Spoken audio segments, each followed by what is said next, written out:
Muy pero muy buen jueves, bienvenidos, bienvenidas, ¿cómo están? Esto es MD Noticias, edición central y estoy aquí con mi compañero Martín Rodríguez. ¿Cómo estás, Martín? ¿Cómo andás, Julieta? Gracias por estar a ustedes que están del otro lado, todo bien por suerte. Bien. Empezando esta edición, ya cuando a la semana le va quedando poco, pero cuando todavía hay mucha agenda política fuerte que vamos a empezar a repasar. Ha sido una semana intensa en el Parlamento y tenemos noticias desde allí, porque la Cámara de Representantes aprobó con 76 votos en 86 el proyecto de ley de garantías para la primera infancia, infancia y adolescencia que busca consolidar una política de Estado en la materia. Su principal promotora, la diputada frente amplista Cristina Lustenberg, destacó el apoyo al proyecto como una buena señal del sistema político. La iniciativa se orienta a reorganizar con mayor eficiencia los recursos estatales y mejorar la calidad del abordaje de las políticas para niños, niñas y adolescentes. Atención, a modo de referencia, en Uruguay hay 157.000 niños y niñas viviendo bajo la línea de pobreza y 30.000 viven en hogares con emergencia habitacional. Y suceden muchas cosas más en nuestro país. Para muestra los titulares. El PIT-CNT comenzará este martes con barriadas como parte de su campaña de recolección de firmas para convocar a un plebiscito sobre asuntos previsionales. La justicia formalizó la investigación contra 9 militares por la represión contra los habitantes de la localidad de San Javier durante la dictadura. La magistrada rechazó la imputación de Dardo Morales, uno de los militares involucrados en la muerte del médico Vladimir Roslik. En Durazno suman 9 los homicidios en lo que va del año y esto triplica la cifra del año 2022. Este domingo el ministro del Interior, Luis Alberto Heber, irá a la capital departamental a entrevistarse con el jefe de policía local. La bancada de diputados del Frente Amplio propone que las donaciones anónimas a los partidos políticos no excedan el 10% del total de ingresos declarados en la rendición de cuentas anual de cada partido. La lista 30 del Partido Colorado definió por unanimidad apoyar la precandidatura de Gabriel Gurméndez para las elecciones internas y se desafilió de la agrupación Ciudadanos. Se realizó el cierre de actividades del programa Barrido Inclusivo de la Intendencia de Montevideo, que busca apoyar el empoderamiento y autonomía económica de las mujeres, ofreciéndoles una alternativa laboral. Este año participaron 120 mujeres. El Congreso de la AUF aprobó este miércoles una serie de medidas exigidas por la Mutual para levantar el paro de futbolistas, por lo que hoy volverá la actividad profesional tras casi un mes de interrupción. Uruguay recibió una denuncia por presunto lavado de activos por el depósito de 20 millones de dólares en una cuenta uruguaya por parte del ex jefe de gabinete de Buenos Aires, Martín Insaurralde. En Bolivia, el Congreso del Movimiento al Socialismo, MAS, resolvió expulsar de sus filas al actual presidente Luis Arce y al vicepresidente David Choquehuanca y ratificó como líder y candidato a Evo Morales. China y Brasil cerraron su primera operación comercial bilateral con transacciones firmadas en yuanes y convertidas directamente en reales, un paso histórico en los esfuerzos de ambos países para dejar atrás la dependencia del dólar.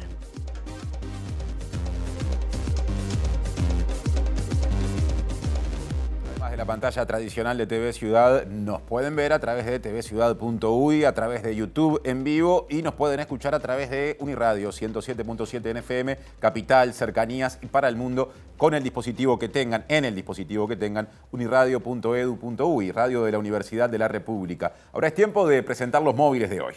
Es así, Martín, y estamos como siempre, bueno, no como siempre, pero como muchos de estos días, en el Palacio Legislativo. Allí vamos a establecer nuestro primer contacto del día con nuestro compañero Martín Duarte, que se encuentra en este momento a las afueras del Palacio Legislativo. Adelante, Martín.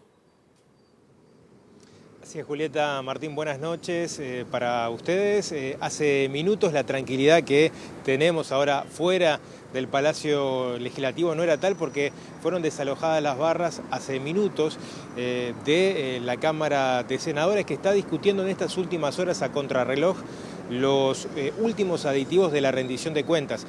Hubo una manifestación, una movida de estudiantes universitarios que hace algunos minutos estaban aquí en las afueras del Palacio Legislativo justamente pidiendo mayor presupuesto para la Universidad de la República. Decíamos que últimas horas porque a la medianoche tiene que terminar la votación de la rendición de cuentas, esta última que tiene incremento presupuestal y que de alguna forma, como ustedes decían, venimos siguiendo en los últimos días. En esta última jornada se agregaron 100 aditivos que tornan más complejo y más a contrarreloj el cierre y la votación de estas últimas horas, que en algunos minutos brindaremos más información. Y en el centro de Montevideo, a poquitas cuadras de este estudio, se encuentra nuestro compañero Diego Martini. Diego, estaba pasando recién por atrás tuyo la marcha, ya está finalizando. Contanos de qué va. Así es una marcha convocada por vecinas, organizaciones sociales y civiles contra la violencia en los barrios. La vida vale, y salió desde la Plaza Canacha y está llegando rumbo a la Plaza Independencia, rumbo a Presidencia, donde obviamente se van a hacer sentir y van a leer una proclama en la que, entre otras cosas, dicen que quieren escuchar más sonidos de niños, niñas y adolescentes y menos de balas. Así que en unos minutos vamos a estar convocando desde acá con algunos de los voceros. Otro asunto. El diputado frente amplista Gabriel Otero cuestionó el proyecto de ley elaborado por el Poder Ejecutivo para reformar la caja de profesionales universitarios y puntualmente se refirió de forma crítica a una disposición que aumenta el tope de los aportes. En cambio, el subsecretario del Ministerio de Trabajo y Seguridad Social, Mario Aristi, y el director de la Oficina de Planeamiento y Presupuesto, Isaac Alfie, defendieron esa parte de la iniciativa. La propia ley establece en algún artículo la flexibilidad para que las personas que quizás no puedan pagar el aumento puedan quedar en una categoría inferior y mantener el aporte anterior. Se aumenta al 19%, puede llegar hasta un tope del 22,5% en forma muy gradual, 0,5 a 1% por año. Pasar al 22,5 de aportes, lo cual sería, y esto no es palabra de Otero, sino lo que los colectivos han dicho, prácticamente una corrida de aportantes a la caja. Como les mencionábamos al principio y para dar comienzo al desarrollo informativo, les comentamos que por amplia mayoría la Cámara de Representantes aprobó el proyecto de ley de garantías para la primera infancia y adolescencia que impulsó la diputada frente amplista Cristina Lustenberg. Sí, Lustenberg destacó especialmente el apoyo interpartidario que recibió el proyecto y dijo que además esto es más relevante siendo un proyecto que apunta a la construcción de una política de Estado en materia de infancia y también llamó a que sea aprobado por la Cámara que falta, el Senado. Reconozco que ayer como sistema político dimos una señal en una votación interpartidaria, 76 de los 86 presentes, que permite con esta ley los temas de infancia, primera infancia, infancia y adolescencia, ponerlos como una política de Estado, reorganiza el Estado uruguayo con una mayor eficiencia, eficacia, convoca a tener un gabinete, no es una institucionalidad nueva, es con los ministros, con presencia de la República, de las carteras correspondientes de Educación, Salud, Vivienda, Economía, la Dirección de OPP, con el Ministerio de Desarrollo Social coordinando este gabinete y con una unidad de Economía y Finanzas que trabajando con la OPP permiten reordenar las asignaciones presupuestales bajo una estrategia, un plan que permita que el país dé un salto cualitativo en el abordaje que hoy tenemos con respecto a todas las prestaciones que llegan de forma dispersa, fragmentada, hacia los hogares con niños, niñas y adolescentes. De ahí es un desafío que tenga la discusión en la segunda Cámara y que se reglamente la ley, porque todos sabemos que una ley es importante, porque da un marco legislativo, jurídico, que permita que transite de una administración a otra. Hoy el Uruguay tiene 157.000 niños viviendo por debajo de la línea de la pobreza, tenemos dificultades en el acceso a prestaciones de un sistema de cuidado, del sistema educativo, al mundo del trabajo. La vivienda es clave, hoy hay 30.000 niños viviendo en hogares con emergencia habitacional y era sustantivo que tengamos un acuerdo interpartidario para que esto sea una política de Estado y demos un salto cualitativo. Ahora pasado reciente, cambiando de tema, porque la justicia formalizó la investigación contra 9 militares por crímenes cometidos entre 1980 y 1984, o sea, durante la dictadura en la localidad de San Javier, en el departamento de Río Negro. Y una de las víctimas de este caso fue Vladimir Roslik, el último asesinado de la dictadura.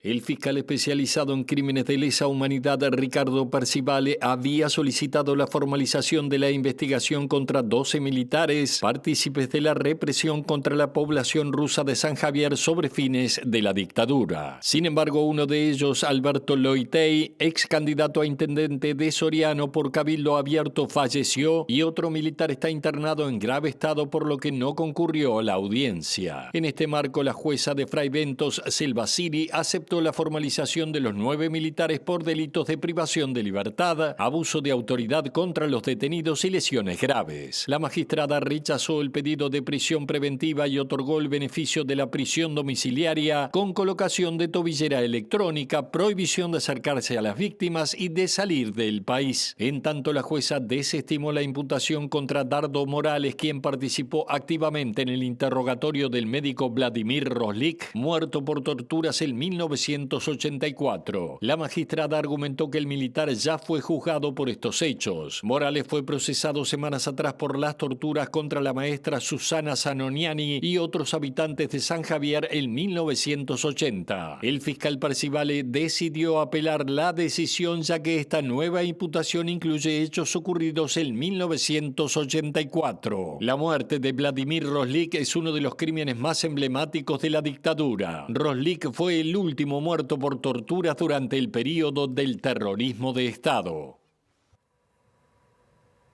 Agregamos algo de información sobre este tema, Martín. El ministro de Defensa, Javier García, se refirió al caso Roslik y recordó que uno de los imputados había sido designado por el gobierno del Frente Amplio en 2017 como presidente del Supremo Tribunal Militar y que fue cesado en 2021 por el actual gobierno a raíz de un pedido de acceso a la información que respondió el Ministerio de Defensa. Allí se constataba la participación del general Daniel Casella en las torturas a Roslik en 1984 y el ministro García defendió en este contexto la liberación de los archivos generados durante la dictadura. Ahora sí cambiamos de tema nuevamente, nos referimos a la agenda legislativa. La bancada Frente Amplista de la Cámara de Representantes presentó un proyecto de ley que modifica justamente la ley 18.845 que regula el financiamiento de los partidos políticos y la publicidad electoral.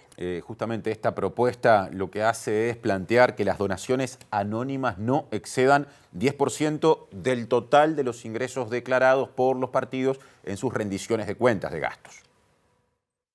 Podemos llegar a tener una ley de altísima factura técnica, pero si no se dota a la Corte Electoral de los recursos necesarios para que ejerza su rol de contralor, corremos el riesgo de terminar elaborando un placebo, una ley inocua, que en definitiva termine golpeando la credibilidad del sistema político. Incorporamos un nuevo capítulo que tiene algunos artículos y ellos tienen que ver con los plazos del adelanto de dinero que el Banco República otorga a los partidos políticos según lo que establece la ley.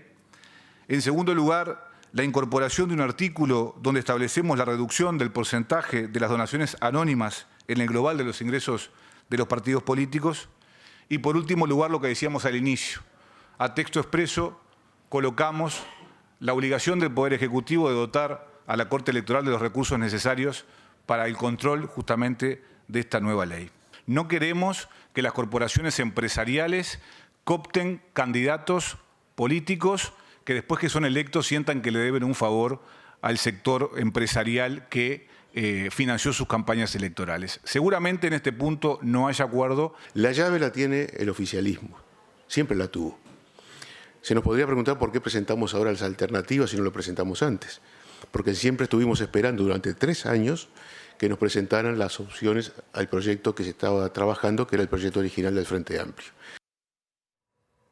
Otro asunto, el abogado y ex fiscal de Corte, Jorge Díaz, dijo que es inconstitucional la propuesta, que forma parte de un proyecto de ley de rendición de cuentas, que propone establecer límites al ejercicio de la abogacía para las personas que se hayan desempeñado como fiscales. Y aseguró que esta iniciativa surge por la incapacidad del gobierno de consensuar sobre un nuevo nombre para que ocupe el cargo que él ocupaba en Fiscalía. Es una norma que nace ya como flagrantemente inconstitucional, que es absolutamente injusta y que para mí, y esta es mi humilde opinión personal, obedece a 2 motivos fundamentales. El primero, esa especie de furia que tiene el gobierno, algunos legisladores del gobierno, porque no han podido designar a un fiscal de corte, es decir, es una furia con su propia incapacidad, porque yo hace 2 años que me fui y el Poder Ejecutivo hasta ahora no ha propuesto ni un solo nombre para ser fiscal de corte, Procurador General de la Nación, bajo el argumento de que los nombres que ellos quieren no tienen los votos necesarios. Pues si los nombres que ellos quieren no tienen los votos necesarios, deberían proponer otros nombres. Y la otra razón es que yo creo que hay un colectivo o hay un grupo de profesionales que no quieren que los hoy fiscales que son quienes tienen la mejor preparación, la mejor formación y la mayor experticia para desempeñarse como abogados en el proceso penal actual, no se vayan mañana a ejercer la profesión y a competir con ellos en el mercado. Yo creo que esas son las dos razones. Es decir, acá no hay razones éticas, no hay razones estéticas, acá la única razón es restringir un mercado para que no puedan ingresar nuevos competidores. Y ahora vamos a hablar nuevamente sobre el plebiscito, el pretendido plebiscito de la seguridad social. El PIT-CNT en este contexto aseguró que este mes comenzarán las barriadas para procurar juntar las firmas necesarias para habilitarlo. El primer, integrante o la primera persona en firmar una de las papeletas fue Marcelo Abdala, el presidente del PIT-CNT, que dijo que el objetivo del movimiento sindical es llegar a 500.000 adhesiones. Estamos en el día de hoy instalando la Comisión Nacional hacia el plebiscito bajo la consigna Afirmá tus derechos, en una campaña que está inscripta, en la defensa de los derechos básicos de la población. El objetivo es entregar por encima de 500.000 firmas en los plazos que están constitucionalmente establecidos. Y bueno, es un gusto para nosotros iniciar esta campaña, que en primer lugar va a tener una etapa de diálogo social, de trabajo con los propios trabajadores organizados y los propios miembros de las organizaciones sociales que pertenecen, a este objetivo. Luego, naturalmente, ya en la segunda quincena de este mes comenzaremos las barriadas, los diálogos con la población, habrán actividades en el transcurso del verano y una aceleración, un remate final en los meses de marzo-abril, con lo cual contamos que se va a llegar al objetivo de entregar las firmas necesarias. Nathalie Barbé, que es dirigente del sindicato del BPS, defendió la propuesta que promueve bajar la edad jubilatoria a los 60 años, que es parte de justamente esta iniciativa que se pretende plebiscitar en simultáneo con las elecciones de octubre del año que viene. E hizo énfasis especialmente en las dificultades que tienen las personas mayores de 60 años para insertarse en el mercado laboral. Es un punto necesario ponerlo en la Constitución, porque vivimos en un país que ya reconoce las leyes que a los mayores de 50 les es muy difícil conseguir empleo. Lo dice el subsidio por desempleo: si vos tenés menos de 50 te cubre 6 meses, te ampara 6 meses, pero si tenés más de 50 te ampara 1 año por la dificultad justamente. El INE marcó en el último censo también una tasa de empleo entre los 40 y 60 años de un 89%, y luego baja de los 60 en adelante a un 19%. Lo que están diciendo es que dejándole la Constitución no se podría el día de mañana cambiar. No es así, porque ya la ley anterior, antes de esta reforma, daba que si tú cumplías con 60 años y 30 de edad con el causal jubilatorio, se te incentivaba a seguir trabajando pagándote un 3% más hasta los 35 años de aporte y luego un 0,5% de ahí en adelante. Si el día de mañana el gobierno ve necesario cambiar los 60 años, tiene dos posibilidades.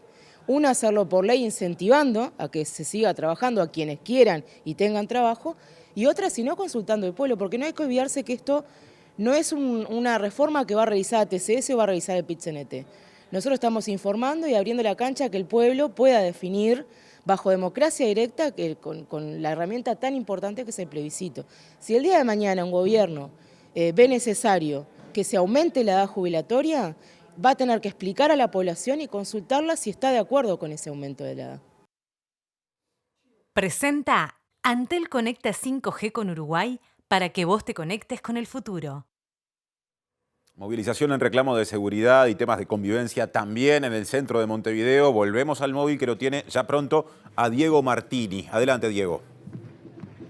Así es, compañeros, nos encontramos en la puerta de Presidencia, donde el colectivo Ahora la Vida Vale le está entregando una carta que va dirigida al presidente de la República, que tenemos acá, donde se cuenta que el colectivo La Vida Vale surge luego del asesinato de Micaela y Gabriel en una balacera en el barrio Marconi el 5 de agosto de 2022, y a partir de ahí queda integrado por vecinas y organizaciones sociales de diversos barrios, como por la mesa de servicios de la unidad Casa Base. Los vecinos y vecinas y organizaciones sociales sociales y civiles están reclamando por la violencia en los barrios, violencia que lamentablemente se está llevando la vida de muchas personas inocentes. Y para hablar de esto estamos con Catherine de los Santos, vecina que está apoyando hoy acá. Bueno, ¿por qué es importante esta movilización? Es importante porque todos los días estamos padeciendo lo mismo, cuando no es un niño, es un adulto, es un padre, una madre, y así estamos consecutivamente. De esta posición hace 15 días le pasó a mi compañero balaceras, lo dejaron en estado de coma con 9 balazos. Hoy por hoy no sé si debate entre la vida y la muerte, y nada, me sumé a la marcha justamente por eso, para apoyar, porque estas cosas no pueden seguir sucediendo. El ministro lo vive hablando todos los días, cambios no hay ninguno y me parece que no es lo más justo.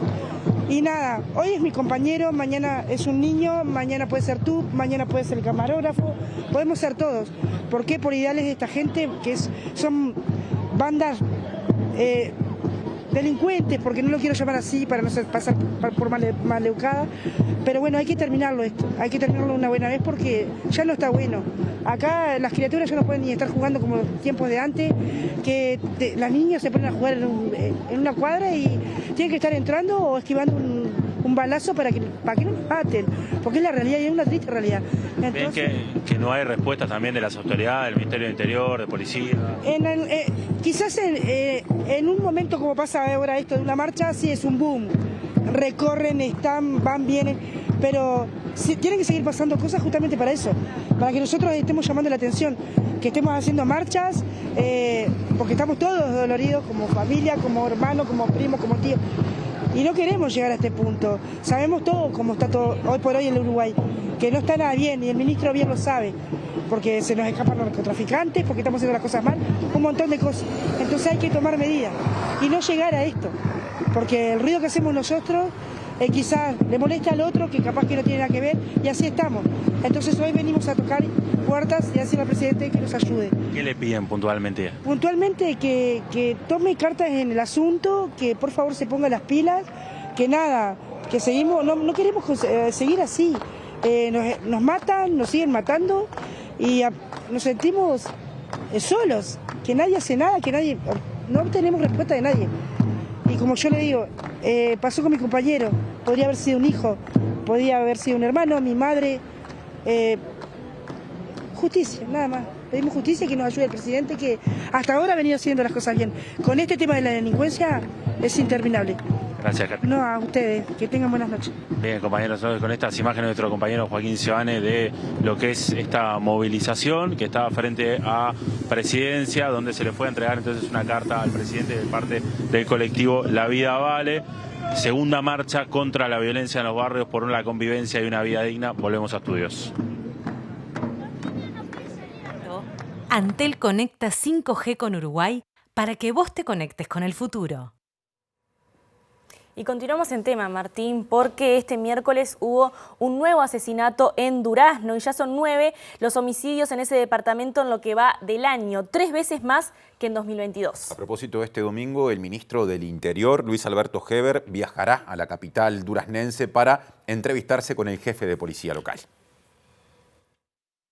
Durazno se ha convertido en un nuevo epicentro del delito y el narcotráfico. La violencia ha aumentado y se ven distintos enfrentamientos en las calles. La noche del miércoles, la policía debió atender varios de ellos. Este martes fue baleado un hombre que luego falleció estando en CTI. Es el 9º homicidio en lo que va del año en este departamento y se triplicó lo que ocurrió el año pasado, donde solo hubo 3 casos. Además del hombre asesinado, otras personas fueron baleadas. En el ranking de departamentos, Durazno ha aparecido históricamente como el de menor cantidad de casos. Por ejemplo, en 2021 no hubo ningún homicidio y tanto en 2022 como en 2020 hubo 3 casos. Hasta ahora, el pico máximo había sido en 2019 con 5 casos. A su vez, en estos días se viralizaron videos en redes sociales donde se amenazan bandas de narcotraficantes del departamento. Uno de ellos fue enviado desde la unidad número 4, Santiago Vázquez, amenazando a una facción de Durazno. Bueno, Matías Muñoz, ¿qué anda? Vos dejate andar mandando videitos, hacerte el loco, le explicás a tu mafia, que tu mafia no corta nada ni para llevar, ¿está? A casa nos vamos y ya vamos para ahí, ¿sabés? Vamos a ir a visitarte, a ver qué loco que sos. Mirá que vos estabas en el bagallo y a vos te tenían lavando goles. Dejaste hacerte plástico con la familia de los chorros, que vos no cortás ni pichás. Por este motivo, la dirección del INR dispuso una requisa donde se identificó a los responsables y se los sancionó enviándolos a la unidad 25 de máxima seguridad, además de requisarles el teléfono. Hay preocupación en las autoridades locales por la escalada de violencia, motivo por el cual este domingo el ministro del Interior, Luis Alberto Heber, tiene previsto reunirse con el jefe de policía de Durazno, Germán Suárez. Les contamos que Mercedes Acosta, la abogada que defendía al narcotraficante Juan Antonio González Vica, solicitó prisión domiciliaria, pero le fue negada. Y la justicia continúa investigando a la organización que facilitó la fuga de 2 narcotraficantes.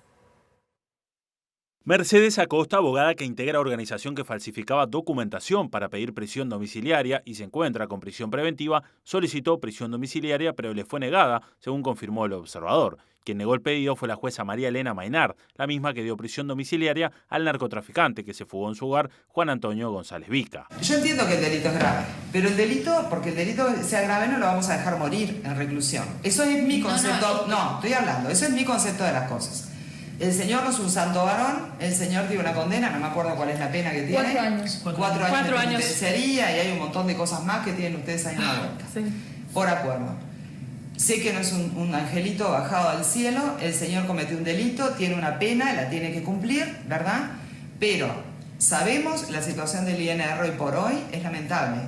Es lamentable porque no tiene recursos. En la nueva audiencia, Mercedes Acosta hizo énfasis en que no tiene antecedentes penales y que los riesgos procesales invocados por la Fiscalía pueden ser paliados por una medida menos grave, como el arresto domiciliario. Acosta fue imputada, a pedido de la fiscal Mónica Ferrero, por los delitos de falsificación de documentos privados y estafa procesal. La jueza María Elena Maynard había dispuesto su encarcelamiento preventivo durante 120 días.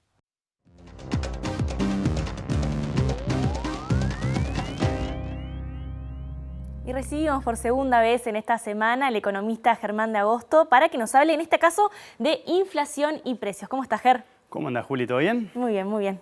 Contanos. Vamos a analizar la inflación del mes de septiembre. ¿Sí? Vamos a comenzar analizando la variación mensual. Es decir, acá estamos comparando cuánto cambian los precios al consumo mes a mes. Bien. ¿Sí? Básicamente, si miramos toda la serie que tenemos acá, lo que está en verde son como lo que sería una deflación, es decir, una caída de los precios en términos mensuales. Eso sucede en todos los diciembres, ¿sí? Esos verdes son diciembres. ¿Por qué motivo? Porque ahí tenemos la bonificación del UTE Premia, que justamente, como forma parte de la canasta de consumo de ese servicio, lo que termina dando como resultado en todos los diciembres es esa caída de los precios. Mirá ¿sí? qué peso importante que tiene UTE entonces. Sí, es un precio administrado justamente que incide a la baja sobre la inflación porque naturalmente el peso que tiene o el ponderador hace que de alguna manera esa rebaja o esa bonificación termine traduciéndose en una caída de todo el índice. ¿Sí? Y en enero viste que se da la vueltita y aumenta. ¿Por qué? Porque se da vuelta a eso, pero en particular porque tenemos el ajuste del resto de las tarifas públicas. Así que eso es un patrón que hemos visto en los últimos años, diciembre con deflación, ¿sí? Y los eneros rebotando. Pero ahora lo que tenemos es los últimos datos que veníamos observando, que tienen que ver con el contexto de tan baja inflación, ¿sí? Que estamos atravesando ahora, responden principalmente a lo que tiene que ver con el precio de las frutas y las verduras, que venían de picos muy altos, justamente producto de la escasez de oferta asociada al déficit hídrico. Eso llevó los precios por las nubes y lo que hemos visto ahora es cómo eso se da vuelta y por ende esos 2 meses que tuvimos deflación no son meses típicamente de variaciones negativas, ¿sí? Pero están recogiendo ese evento excepcional asociado a las frutas y las verduras. ¿Qué es lo que está cambiando? Porque si te fijas, el último dato que tenemos, es decir, la variación de septiembre contra la de agosto, sube un 0,6%. ¿Sí? Parte de eso, si vamos a la siguiente placa, ahora lo que vamos a hacer es, lo que vimos recién es la evolución del promedio de toda esa canasta de consumo. Pero básicamente lo que hace el INE es, mes a mes, releva más o menos 300 y pico de productos y esos 300 y pico de productos quedan dentro de estas categorías que estamos viendo acá. ¿Sí? Entonces, cuando miramos el crecimiento mensual de los precios por categoría, tenemos que 2/3 de la inflación, 2/3 de ese 0,6% se explican por lo que pasó con el transporte, la categoría transporte, y por lo que pasó con alimentos y bebidas no alcohólicas. ¿Sí? Que también están vinculados de alguna manera. Exactamente. ¿Qué es lo que está? Si hacemos un doble clic y nos metemos adentro de esos dos, fíjate, tenemos el aumento de la nafta y el aumento del gasoil. Esas 2 categorías forman parte justamente de la división transporte. Tenemos lo que pasa con el precio del agua. ¿sí? El precio del agua había caído en términos mensuales un 25% hace un par de meses, justamente en el marco de las exoneraciones tributarias producto de la situación de la crisis del agua, ¿sí? Ahora lo que estamos viendo es, como terminó el decreto ese, lo que estamos viendo es la reversión de los precios y da un aumento significativo, es un 33% en términos mensuales. Sí, es muchísimo. Exactamente, ahí lo que tenemos entonces, eso forma parte de la segunda categoría, como también las frutas y las verduras. Acordate que dijimos recién, venían cayendo, pero ahora se están normalizando, en particular las frutas crecieron 2,1% y las verduras 2,6%. La única categoría que cae en este mes, en términos mensuales, es ropa y calzado, asociado a prendas de bebé, ¿sí? Y también asociado a calzado femenino. Eso es lo que estaría explicando la única categoría que está cayendo. El resto aumenta, pero en particular lo que tenemos que nos explica la inflación es justamente esas dos primeras categorías, producto de esos aumentos que eran esperables. Igual mencionabas que en términos generales estamos en una inflación bastante baja. Totalmente. Si ahora vamos a la siguiente placa, lo que hacemos es cambiar la perspectiva. Arrancamos analizando la perspectiva mensual de la inflación, ¿sí? Septiembre contra agosto. Ahora es la perspectiva interanual, es decir, estamos comparando el índice de precios de septiembre con el índice de precios de septiembre del año pasado, que era muy alto. Fíjate que la inflación en septiembre de todos los septiembres estamos viendo. Algunos no son todos los septiembre, el septiembre que tenés allá es el pico ese. Bien. ¿Sí? Después tenemos ahí el 11,1, es producto de la escalada del tipo de cambio cuando comenzó la pandemia, y ese 11% responde al evento climático que tuvimos en Mercedes, ¿te acordás? Que también le pegó a las frutas y las verduras, ¿sí? Entonces lo que estamos viendo es que en el último año la inflación bajó todo eso y en particular ese 3,9 es el menor dato que tenemos desde septiembre del año 2005, es decir, un registro muy bajo a la luz de lo que tenemos cuando miramos la historia. En particular lo que está justamente recogiendo eso tiene que ver con la normalización de las frutas y las verduras, porque ahora estamos comparando contra septiembre del año pasado, que venían creciendo al 50%, ahora están creciendo al 17%, y también lo que está pasando con el tipo de cambio. ¿Sí? ¿Cuáles son los efectos de esto, Ger? Bien, ahora esto es desde el punto de vista, uno de los más relevantes, tiene que ver con por ejemplo, lo que está sucediendo en el marco de las negociaciones colectivas, asociado a la posibilidad o no del cumplimiento del compromiso de recuperar el poder de compra. Habíamos dicho que con estos registros de inflación, el poder de compra se está recuperando a un ritmo de 4%, 4,6% fue el último dato, ¿sí? Eso en términos promedio, pero eso no quiere decir que todos los sectores justamente estén recuperando el nivel que tenían en el 2019. Además, lo que se recupera es el nivel. Lo que se perdió, ¿sí? Pero el compromiso político es llevar el nivel. Y esto justamente está permitiendo que ese compromiso, de alguna manera, suceda, ¿sí? Y por último, en la última placa tenemos lo que anunció el Banco Central hace un ratito, ¿sí? Que es básicamente lo que está haciendo con la tasa de interés. ¿Qué es la tasa de interés? Es básicamente el instrumento que tiene nuestro Banco Central y el resto de los bancos centrales para cumplir con sus objetivos, en particular para controlar la inflación, ¿sí? Es, en la analogía presidencial, es la perilla del dinero, ¿sí? El Banco Central puede regularla en función del objetivo que esté mirando, ¿sí? Si nosotros vemos el recorrido de la tasa de interés, viste que venía muy bajita, eso justamente para favorecer la actividad económica. ¿Por qué? Porque si vos tenés la tasa muy bajita, lo que quiere decir es el crédito es barato y por ende el consumo y la inversión tienen un ambiente más propicio. Bien. ¿Sí? Entonces, cuando empezamos a salir de la pandemia y la inflación empezó a subir, el Banco Central empezó a aumentar el precio del dinero, es decir, a encarecer el crédito, a enfriar la economía, ¿sí? Y desde entonces lo que está veniendo haciendo es reduciéndola y hoy anunció que la redujo a 9,5% y esta variable es la que está en el corazón de las discusiones que tenemos en torno al dólar, ¿sí? Cuando la tasa de interés es muy alta, son más atractivos los pesos que los dólares, ¿sí? Y eso justamente provoca que el peso se aprecie de alguna manera, ¿sí? Entonces lo que estamos recogiendo acá es lo que está haciendo el Banco Central justamente en vistas de su objetivo de inflación, pero también contemplando lo que está pasando con la actividad económica. Justamente si la está bajando es para favorecerla. ¿Por qué?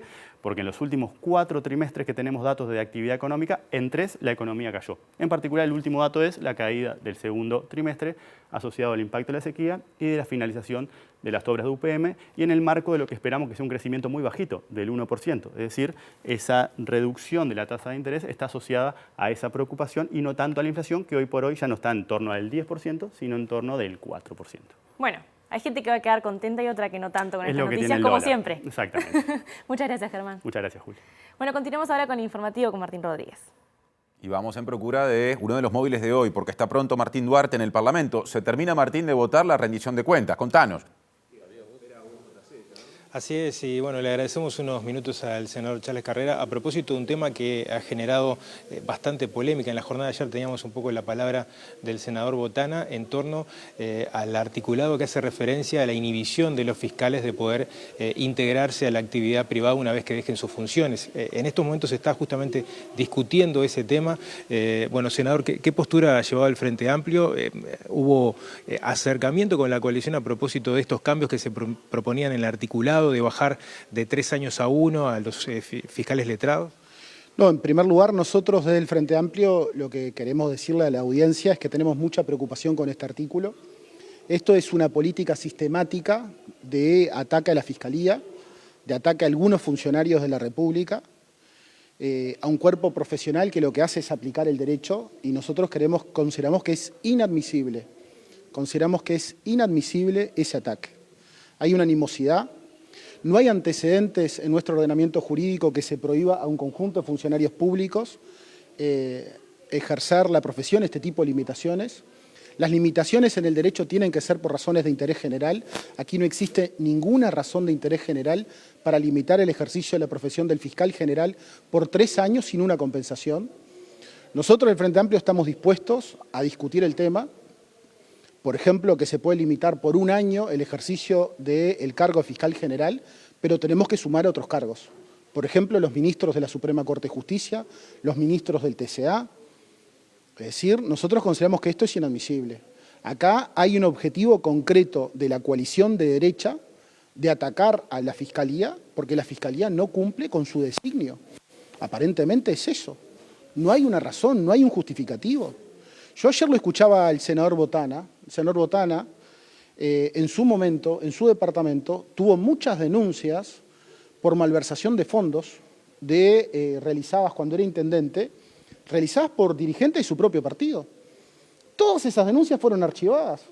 ¿Ustedes escucharon que algún dirigente del Frente Amplio, algún senador, algún diputado haya dicho los jueces o los fiscales de Cerro Largo son blancos? No. No se puede atacar así a la República, al Estado de Derecho. Los fiscales y los jueces de la República, cuando aplican el derecho, lo aplican el ordenamiento jurídico tal cual está dispuesto, sin ninguna ideología. Esa es nuestra preocupación. Nosotros este artículo votamos en contra, vamos a votar en contra, fundamentamos en contra y estamos muy preocupados de esa animosidad en contra de una institución. El ex fiscal de Corte dice que es inconstitucional. ¿Qué mirada tiene? No, pero es inconstitucional, porque las limitaciones tienen que ser por razones de interés general. ¿Y cuál es el interés general en limitar únicamente a unos funcionarios y no a otros? Hay muchos funcionarios en la República que tienen mucho poder público. Yo les mencionaba los fiscales, el fiscal general, pero también existen los ministros de la Suprema Corte de Justicia. Por ejemplo, un ministro de la Suprema Corte de Justicia, si se va del ejercicio de la Suprema Corte de Justicia y va a litigar ante un juzgado, ¿no tiene poder? ¿No nombró a esos jueces? ¿Los nombró? ¿No presentó venias al Senado para designar ministros del Tribunal de Apelaciones? Sí los nombró. A nosotros realmente nos preocupa. Nos preocupa. Entonces, nosotros lo que consideramos es que hay que tener una posición muy clara de defensa del ordenamiento jurídico, la democracia y el Estado de Derecho.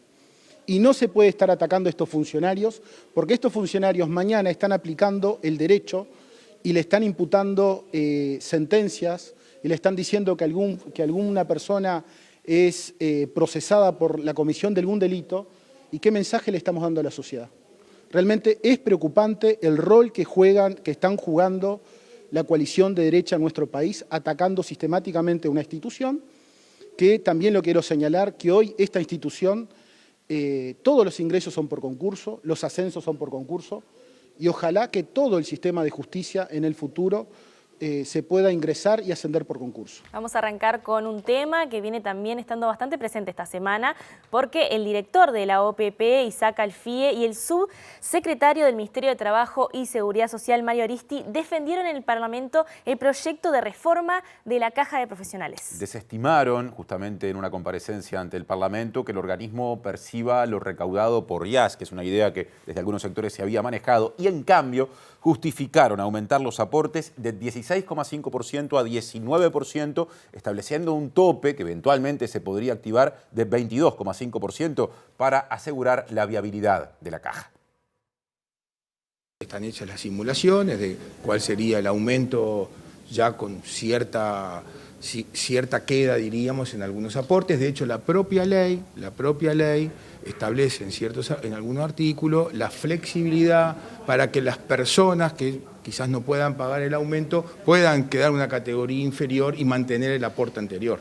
O sea, evitar el aumento, pero manteniendo su afiliación, manteniendo sus derechos, ¿sí? Y no pagando más. Se aumenta al 19%, puede llegar hasta un tope del 22,5% en forma muy gradual, 0,5 a 1% por año.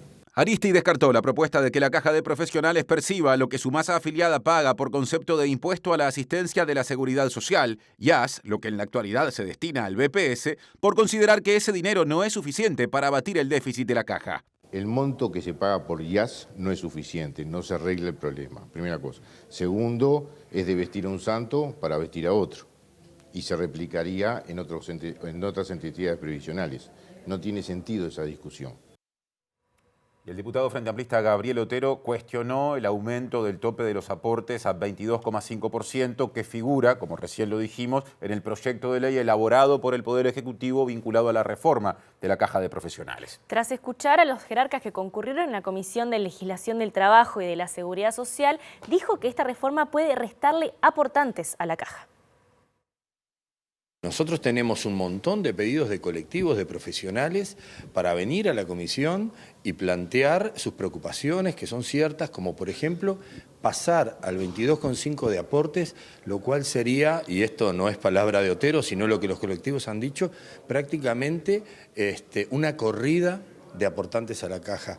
Nadie va a querer trabajar con semejantes aportes. Por otro lado, el apalancamiento financiero, que se demora hasta el 2025 y además a condición que justamente pase del 19 al 22,5% de los aportes. Para nosotros eso es un condicionamiento muy complicado de manejar por parte del gobierno. Y las autoridades de la Caja de Profesionales Universitarios, de Caja de Jubilaciones y Pensiones de Profesionales Universitarios concurrieron justamente por primera vez a esta comisión parlamentaria y presentaron sus diferencias con el proyecto de ley planteado. Presentaron alternativas para que la Caja sea viable en términos financieros en primer lugar y además solicitaron que el aporte económico del Poder Ejecutivo se haga antes de la fecha en la que el Poder Ejecutivo pretende hacerlo según el proyecto. En este anteproyecto, el apalancamiento o la asistencia financiera del Poder Ejecutivo viene una vez que se suban las tasas de aportación más adelante de 2025. Nosotros estamos solicitando que la asistencia financiera tiene que venir desde este primer momento porque para la solución que nosotros hemos planteado del instituto, tiene que ser compartida el pago. Los activos empiezan a aportar desde el primer momento, los pasivos tienen su contribución pecuniaria también desde el primer momento, entonces nos parece que es lógico que el Poder Ejecutivo también haga su aporte desde el momento 1.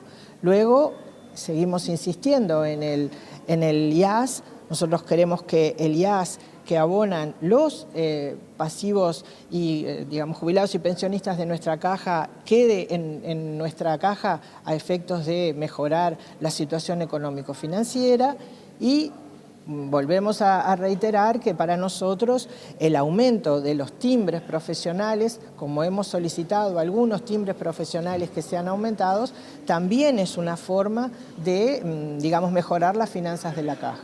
La propuesta de modificación de la tasa de aportación de los afiliados activos, que sería del 16,5% al 19%, representaría unos 35 millones de dólares. Desde la directiva de la Caja de Profesionales destacan que hay poco tiempo de estudio para evaluar las posibles mejoras al anteproyecto, por lo que se ponen a disposición de las bancadas.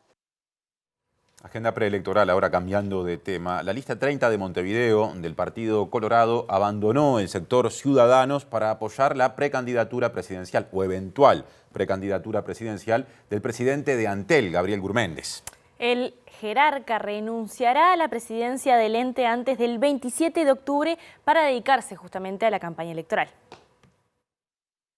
Está claro que el estilo de Gabriel, la apertura, está convocando a agrupaciones que vienen del origen de la lista 15, pero también de quienes veníamos de Ciudadanos y de otros rincones como es el sector vallistas, para conformar, entiendo, una presentación sólida, pero también diversa, justamente para, como te decía, poder contactar con la ciudadanía y poder seguir impulsando esta renovación partidaria. El actual director de Desarrollo Rural del Ministerio de Ganadería y dirigente de la lista 30, Carlos Ristrom, dejará su cargo en la cartera el próximo mes. Al tomar esta decisión de escindirnos del sector Ciudadanos, pusimos nuestro cargo a disposición, tuvimos una conversación con el coordinador político, Adrián Peña, al respecto, a quien le debemos tanto del respaldo recibido en estos años, y es así que el sector también, justamente con la presencia y la decisión del ministro Matos, han definido un reemplazante, un nuevo director. Presenta Mercado Agrícola de Montevideo, en el corazón de un barrio donde late la ciudad. Mercado de Historias. Mercado de Historia.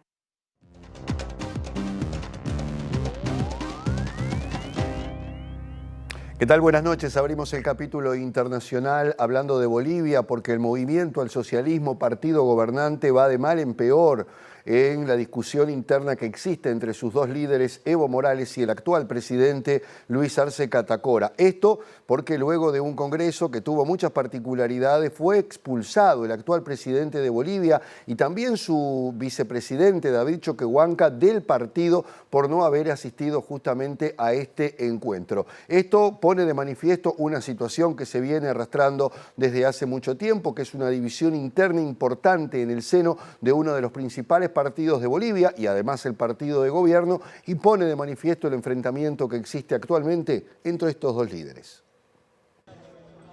Los anuncios se dan en medio de una crisis política en el seno del partido gobernante que en las últimas semanas llevó a la división entre dos líneas políticas, una de las cuales, liderada por Morales, había planteado una cumbre de la formación a la que Arce no acudió, por lo que fue expulsado junto al vicepresidente del país, David Choquehuanca. El movimiento al socialismo va a recuperar nuestra revolución para salvar la patria nuevamente, dijo Morales al final de su discurso de clausura del Congreso, en el que también acusó al gobierno de Arce de mentir sobre la situación económica del país y afirmó que el mismo es peor que el gobierno de facto de Jeanine Áñez o los neoliberales. El presidente Arce y el vicepresidente Choquehuanca habían decidido no participar del Congreso con el argumento de que la representación de los sectores sociales fundadores del MAS había sido mermada y cuestionaron la reunión al considerar que era un evento forzoso y un atropello que a su juicio despoja a las organizaciones sociales de su propio instrumento político. Los sectores sociales afines al presidente Arce, que desde que asumió el poder ha tratado de labrarse un perfil propio, realizan el 17 de octubre una marcha desde la ciudad de El Alto a La Paz para desconocer las resoluciones del Congreso impulsado por Morales. China y Brasil llevaron a cabo su primera transacción en monedas locales, es decir, en yuanes y reales, luego de que pasaran varios meses de que ambos líderes, tanto Lula como Xi Jinping, firmaran un memorándum de acuerdo para comenzar a trabajar con las monedas propias. Esto en el marco de una prédica que ha venido llevando el grupo de los BRICS, pero particularmente Lula da Silva, en el sentido de que el dólar deje de ser la moneda de cambio en el comercio internacional.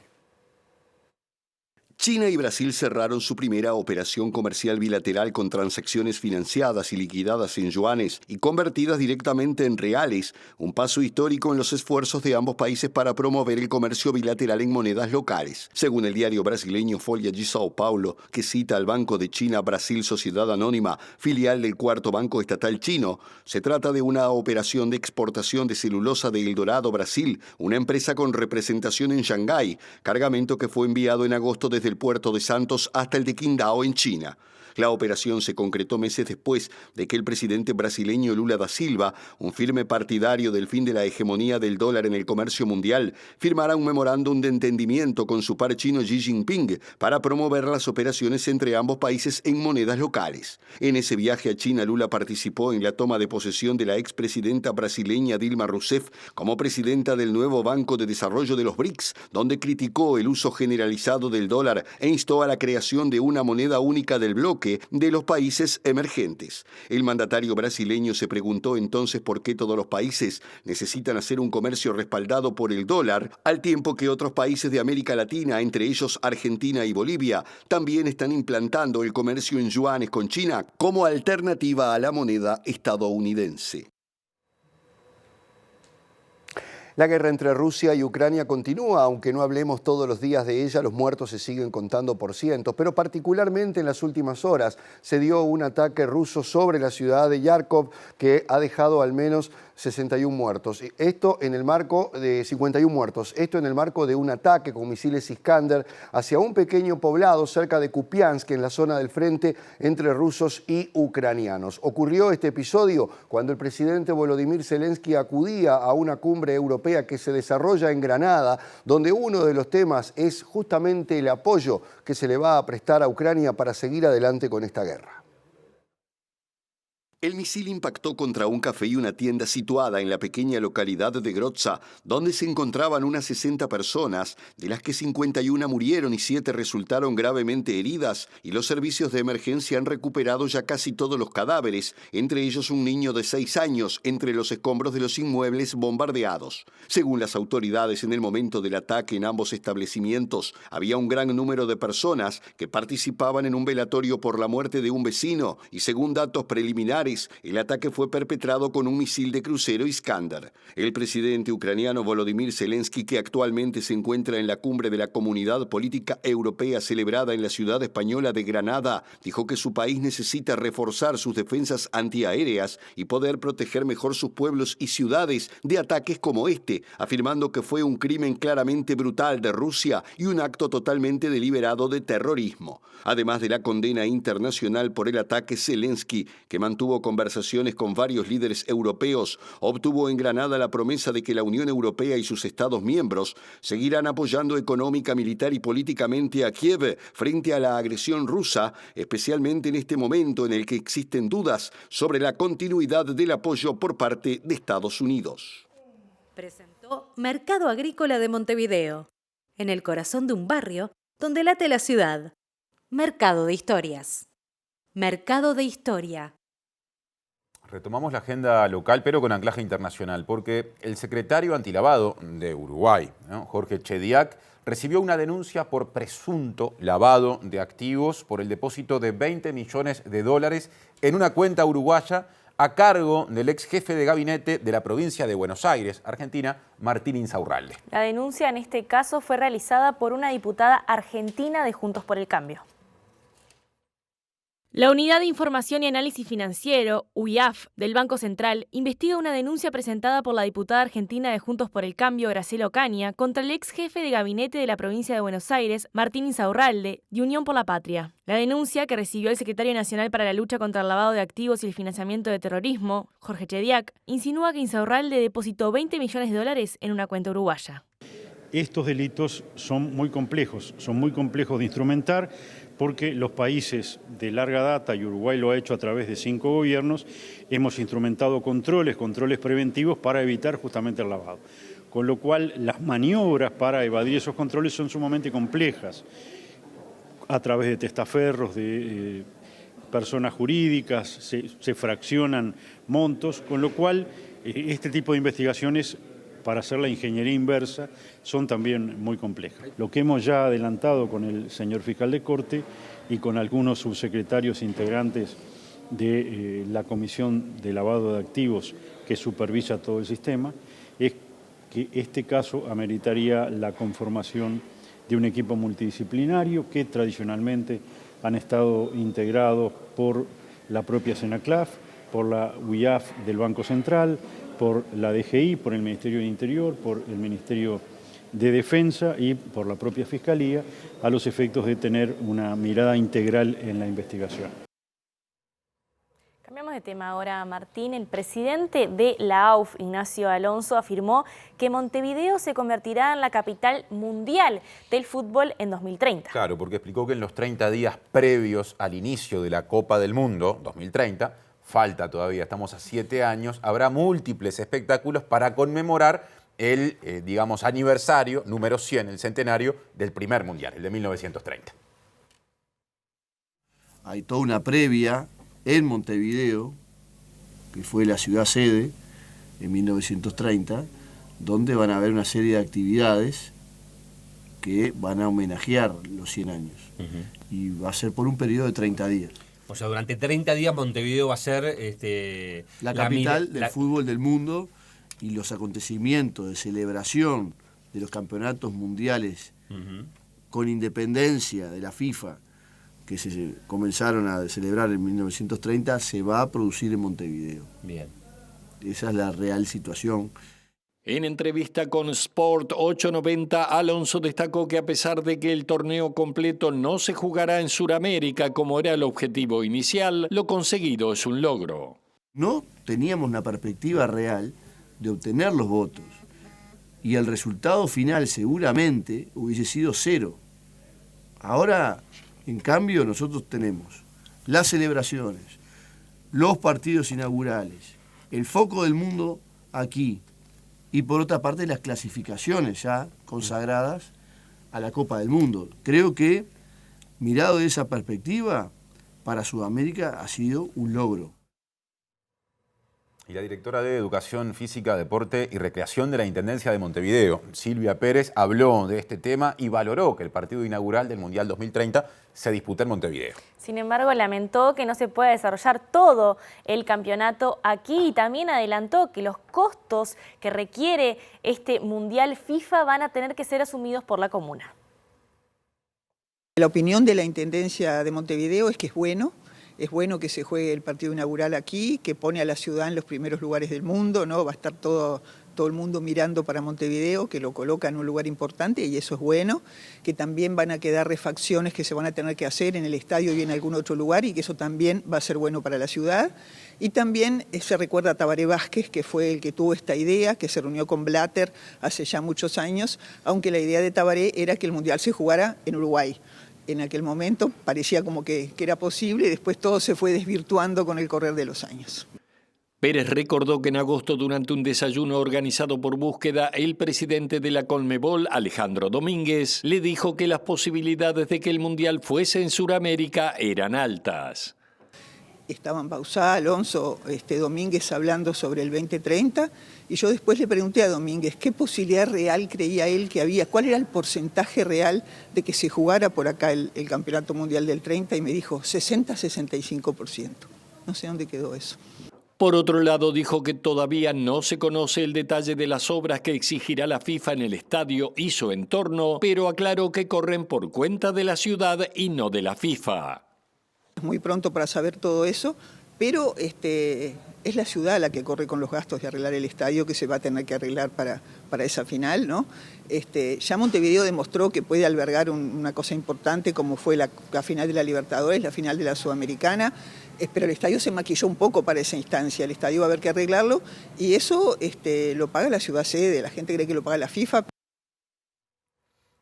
Y continuamos hablando de fútbol, Martín, pero ahora local y en presente, porque el Congreso de la AUF aprobó este miércoles una serie de medidas exigidas por la Mutual de Futbolistas Profesionales para levantar el paro justamente, por lo que hoy volverá la actividad profesional tras casi un mes de interrupción. Se decidió pagar el aumento de los salarios mínimos de segunda división profesional hasta fines de 2025, aumentar la cantidad de meses de garantía del pago de esos sueldos e incorporar al reglamento general el régimen de fair play financiero. Esto implica que para estar al día los clubes deberán pagar la totalidad de los salarios y no únicamente los montos mínimos. Tras esta decisión, esta noche se reanudó el torneo clausura de Primera División. Están jugando Racing y Nacional en el Estadio Centenario por la cuarta fecha, que seguirá entre el viernes y el domingo.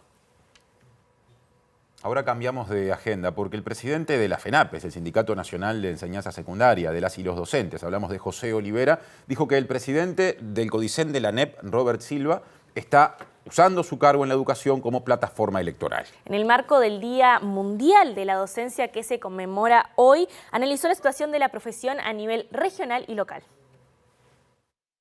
Bueno, tenemos enormes desafíos, ¿no? No es casualidad que aparezcan propuestas de una universidad virtual establecida por un economista.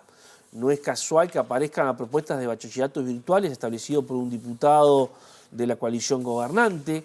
No es casual que escapa del control del Estado los negocios que está haciendo la Fundación Ceibal con grandes multinacionales de las telecomunicaciones, de la tecnología de información y comunicación, que en algún sentido están horadando la propia función y la profesión docente. En tanto, Olivera cuestionó el proceso de transformación educativa y dijo que el presidente del CODICEN está usando a la ANEP como plataforma política. Progresiva en los últimos 2 años ha estado de campaña permanente. Y esto creo que es gravísimo desde el punto de vista de la institucionalidad democrática, del fortalecimiento de la educación pública, y creo que de alguna forma muestra cómo, una vez más, los tiempos educativos no coinciden jamás con los tiempos políticos electorales. ¿Se tiene que quedar o se tiene que ir, Robert Silva? Yo creo que en este momento ya es obsceno lo que se está haciendo con la institucionalidad educativa. Yo creo que en estos momentos ya debiera haber dado un paso al costado y dedicarse a lo que es realmente. Más que docente, Robert Silva es un político profesional, un político que ha vivido la política partidaria y no de la docencia. Y cambiamos de tema ya hacia el final del informativo. Sí. La Intendencia de Montevideo cerró las actividades anuales del programa de barrido inclusivo que integra 120 mujeres anualmente y les proporciona una alternativa laboral temporaria. El programa se orienta a que las participantes alcancen la autonomía en términos económicos y además brinda capacitación. Fue una experiencia de trabajo muy buena, pero además de capacitación muy intensa en otras cosas para que este programa, que yo decía es como una rueda, que bueno, durante 9 meses trabajan 120 mujeres, para el año que viene 120 más, es una rueda que no ha parado de girar en 21 años, lo cual me parece un gran mérito de la Intendencia de Montevideo como organización y como generadora de política pública. Este es un programa de trabajo, obviamente hay una operativa, pero también de educación con capacitaciones específicas, y lo que destaco es que descubrí habilidades que ya tenía, pero acá como que hay todo un enfoque hacia nosotras como mujeres y trabajadoras, y estuvo muy bueno todo lo que es con respecto a la autonomía económica que esto nos brinda como mujeres y como madres. Hice el curso de panadería y hay muchos cursos más que nos sirvieron. Yo creo que nos abren muchas puertas y para seguir para adelante. Ya estamos terminando y en Geplamese me abrió otra puerta, entonces sirve. Ahora sí llegamos al final, no nos podemos ir, Martín, sin compartir el estado del tiempo de los próximos días. En puertas del fin de semana vamos a ver qué es lo que Inumet está anunciando para mañana, día viernes, ya más que bajadita de la semana. 6 de octubre en capital y cercanías, mínima 9 grados, máxima 24. En general, claro y algo nuboso, con periodos de nuboso. Y atención, porque hay alguna probabilidad, baja probabilidad de lluvias por la noche. Es verdad, Martín, el sábado 7 de octubre en la mañana va a disminuir la nubosidad, vamos a tener una mínima de 7, una máxima de 18, ya hacia la tarde va a estar claro y algo nuboso con un breve descenso de la temperatura. No se pronostican lluvias para el domingo, el 8 de octubre en la capital y sus alrededores, 6 grados la mínima, bastante baja, 23 la máxima, bastante arriba, o sea que hay amplitud térmica prevista para ese día y por ahora lo que se sabe es que no se espera que llueva. Bueno, Martín, llegamos casi al final del informativo. Les recomendamos ahora que se queden en TV Ciudad porque viene el lado B con una entrevista muy especial. Claro, va a estar entrevistado por Wilmar Amaral Nicolás Viera, el diputado Frente Amplista que estuvo a cargo de la reciente interpelación a la ministra de Economía y Finanzas y al ministro de Relaciones Exteriores. Nosotros nos volvemos a encontrar mañana en MD Noticias Edición Central. Hasta mañana, que pasen lindo. Chao, chao.